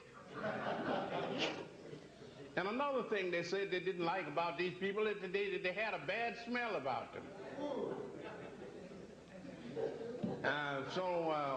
And the Africans were very intelligent.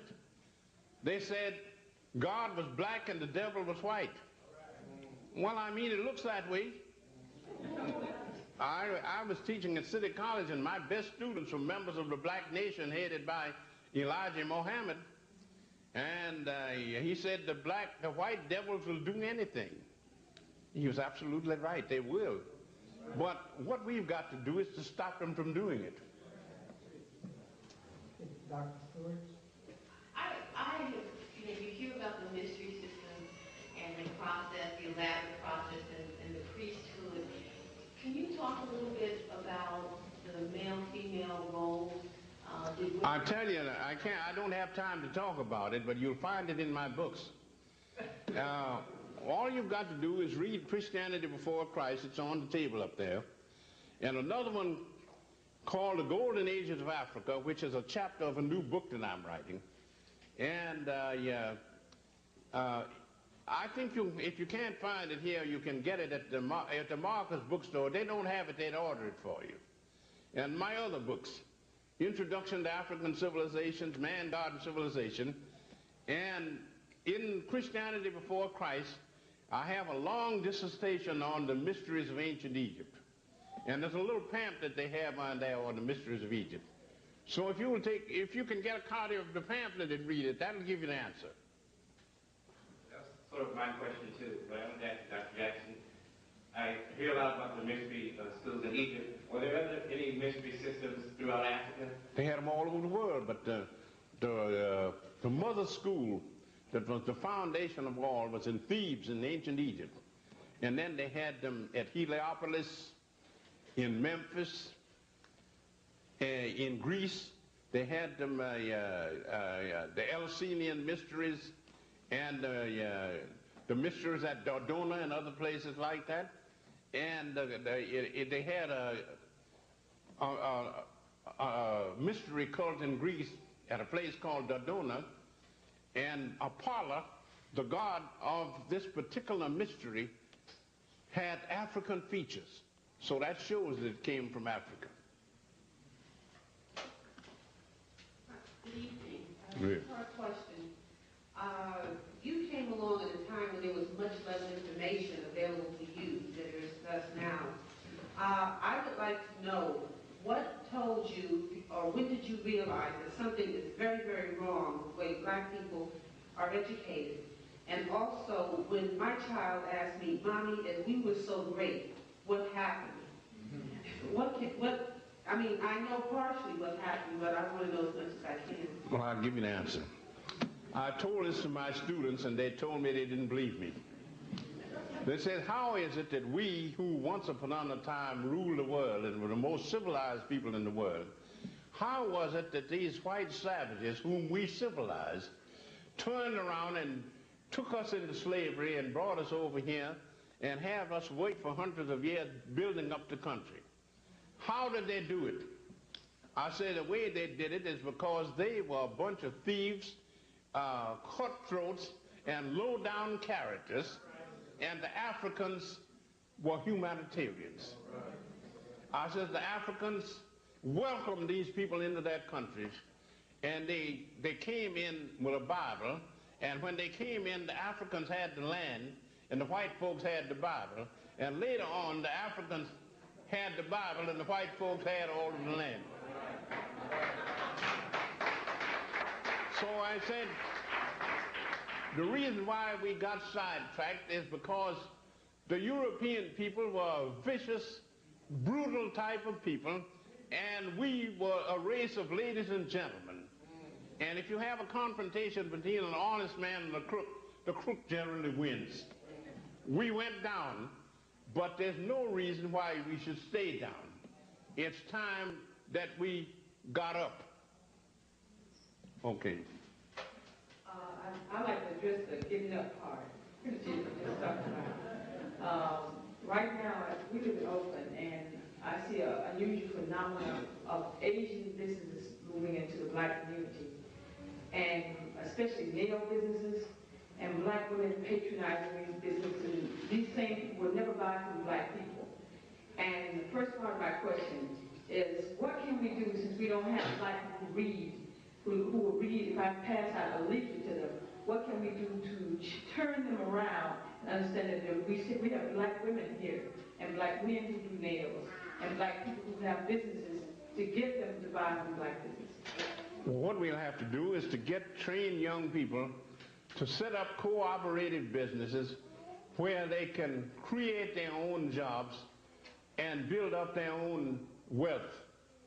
The white people in Europe, in England, a little town called Rochdale, in 1844, a bunch of poor weavers who were unemployed raised a capital of $70 and went into business for themselves.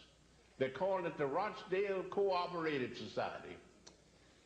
This cooperative society started with a small group of people with $70 capital, and by the year 1928, the cooperative movement in England had grown to the place where they owned railroads, department stores, fishing boats, all sorts of banks, insurance companies, and they had a capital of $1 billion. So we will have to go into the cooperative businesses, patronize our own, control our own businesses, build up our own finances, and that will save us. In other words, you can't do anything until you have an economic foundation. And if you build up your own institutions, these foreigners can't come in and take over because you're not going to let them. You see, one of the things that we have is that a lot of our people are bought off. I attended a meeting in East Harlem in New York back about 1976. And disciple of the Honorable Elijah Muhammad asked me to join in with his organization to drive the white devils out of East Harlem. It's our neighborhood. We're going to set up our own industries, our own stores, or anything like this. Why should these people come in and take all the money out of the community? We're going to manage our own affairs. Are you with us? I says, I am. So I said to myself, well, I hope Hannibal gets his crowd together. I says, we might start a riot that'll make the front page and I might get killed, but I'm going to join in. I waited for a year and nothing happened. The city went bankrupt and I lost my job teaching at the city college.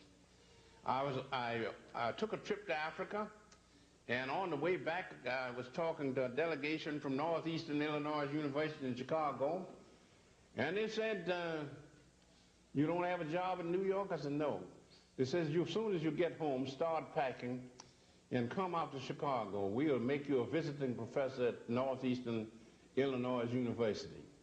So as soon as I got to New York, I packed up and came to Chicago, and I'm still living there. I taught 3 years at Northeastern.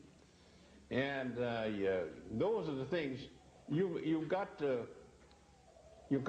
have knowledge, wealth, power, and you've got to have ambition. Because in other words, the main reason why our people let foreigners come in and take them over is because they hate themselves. Right. I was walking along 7th Avenue in Harlem during the 30s, and a sorry-looking, hungry young man, raggedy, was standing on a stepladder, and here's his message. I'm hungry, I'm broke, I ain't got no job, and I don't see no job in sight. I hate myself. Well, you're not going to get anywhere that way.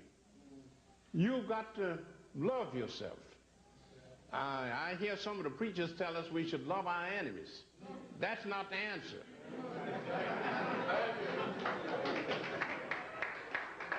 We've got to love ourselves. And there are millions of us in this country. And if we are going to survive, we have got to save ourselves.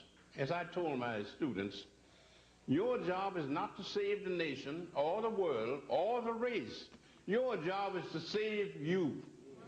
You save yourself, and then you can give a helping hand to a less fortunate brother or sister. But if they are down in the gutter, helpless, you're not going to solve anything by getting down there with them. You've got to establish yourself first, and then you can pull them up out of the gutter. That's the only way we're going to make it. And Hubert Harrison had a slogan on that. He says the reason why we are in such a bad fix is that most of us have wishbones where our backbones ought to be. I have one last question.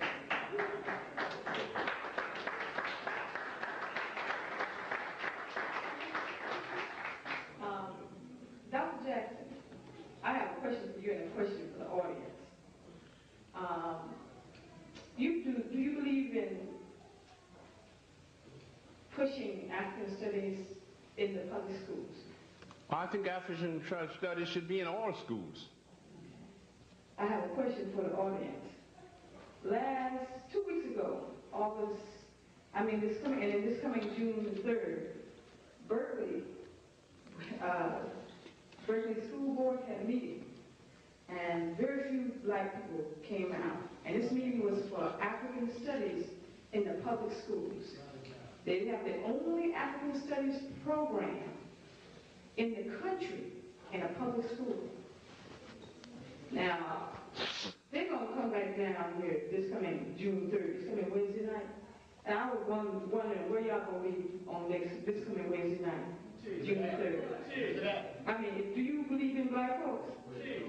It's going to be at the Berkeley Unified District. That's down here, Center and Shattuck. And the folks was telling us, we gave you this and that, you should be satisfied. And I'm wondering, are black people get satisfied with our children learning? No. Well, if y'all can, it'd be good to see as many people as see here tonight down there ready to plan. But also, I think there's another part to it. When we see Jewish folks do their children, every day after they come home from school, they have 1 hour of schooling in their history. And if we don't initiate that, we're going to lose our children. I'm serious. Because if you give somebody their children 8 hours a day, and they don't teach them nothing when they come home, we're in serious trouble. That's all I got to say. Well, young lady, you asked the audience to answer. I think these people agree with you, so I hope they will turn out at this meeting.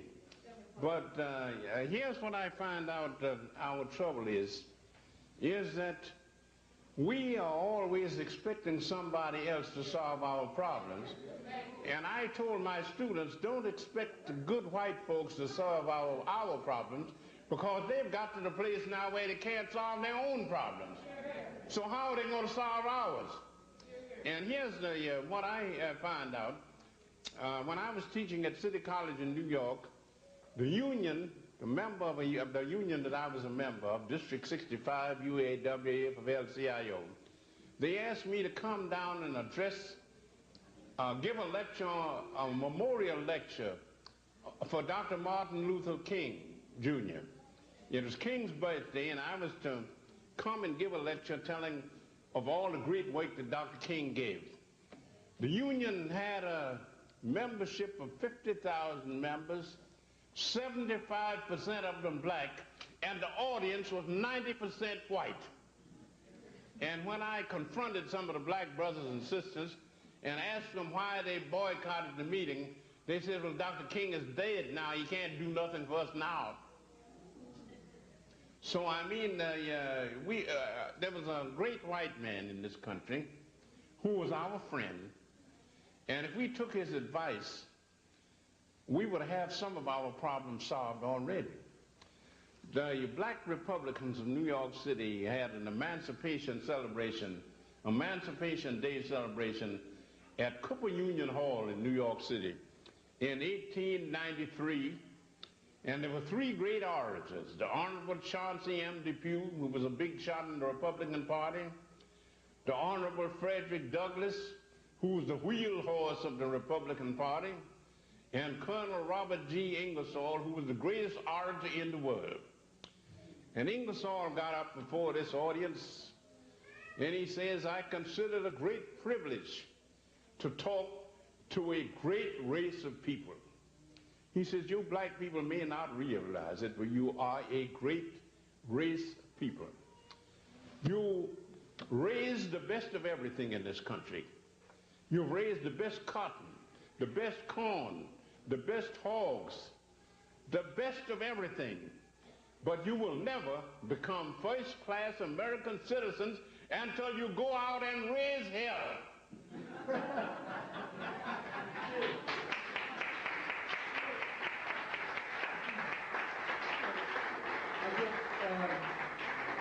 I'd like to mention that Professor Jackson last Friday spoke at Berkeley High School, so he did show his support to the Black Studies program there. So let's.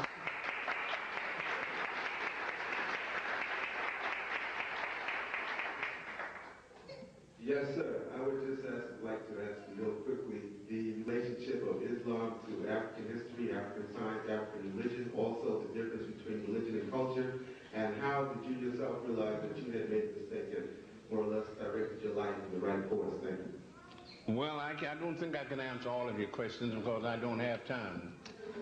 But Islam, like every other religion, came from Africa because the human race came from Africa. And there's only one religion, but they have it under various different names. But the Africans knew what it was, and these other people got the message secondhand, and they've never been able to figure it out. That's the reason why their minds are all balled up.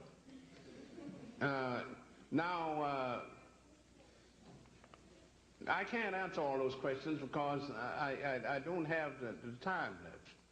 But I think the thing for us to do is to take the advice of Dr. Blyden. We were once a great people, so now we have to retake our fame. And that means that we have got to educate ourselves. We've got to educate our children. And if we don't do that, we're not going to survive. And if we don't survive, then we don't have any problems. You know, only people that are living have problems. If you're dead, your problem's all solved. I remember being in the union hiring hall looking for a job one day, and a bunch of young people came in, probably been drinking a little bit, and they said to each other, well, we ain't got no jobs, but at least we ain't dead. So the dispatcher was standing there. He was announcing the jobs that he wanted to send members out on. And the dispatcher says, do you realize how silly you people are? He says, you were saying that although you ain't got no job, at least you ain't dead. He says, you'd be better off dead. He says, of course, if you are unemployed, you've got a lot of problems. If you're dead, you don't have any. So being unemployed is much worse than being dead, so you'd better scramble around and get yourself a job. Okay, this is the last question. Dr. Jackson, thank you very kindly for being here. I'm not sure how it is in Chicago right now, but I heard you speaking a few moments ago about youth and cooperative economic effort. Mm-hmm. Well, I've heard a whole lot of talk for a number of years around here. A lot of things have happened around here in the last couple of decades. And I heard a lot of talk about we as black people and economic effort. We have a successful youth cooperative here.